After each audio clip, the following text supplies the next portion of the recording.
নমস্কাৰ, মোৰ চেনেলটোলৈ আপোনালোক সকলোকে স্বাগতম। মহাকুম্ভৰ প্ৰেমানন্দ মহাৰাজৰ কথাৰ আদৰ্শৰে মই একাদশী মানিছিলোঁ। একাদশী মানিলে ৰাতিপুৱা স্নান কৰি এঘটি জল আৰু তিল দি পিনে সূৰ্যক অৰ্পণ কৰিব লাগে। তাৰপিছত সৰু সৰু শিশুক, ল'ৰা হওক বা ছোৱালী হওক, তেওঁলোকক তিল আৰু গুড় দান দিব লাগে।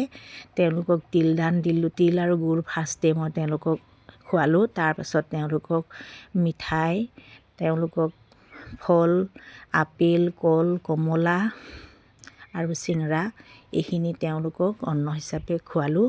খোৱাৰ পাছত মোৰ একাদশী মই তেওঁলোকৰ লগত সুন্দৰভাৱে দিনটো পাৰ কৰিলোঁ। মই গোটেই দিনটো উপাস আছিলোঁ। উপাস থকাৰ পিছত আকৌ সন্ধিয়া সময়ত চাকি বন্তি জ্বলাই গোটেইখিনি নিয়ম নীতি কৰি ঘৰত এখন শৰাই, গোঁসাই ঘৰত এখন শৰাই দিলোঁ। শৰাই দি তেওঁলোকৰ লগত মই একাদশী দিনাখন গোটেই দিনটো সুন্দৰভাৱে পালন কৰিলোঁ।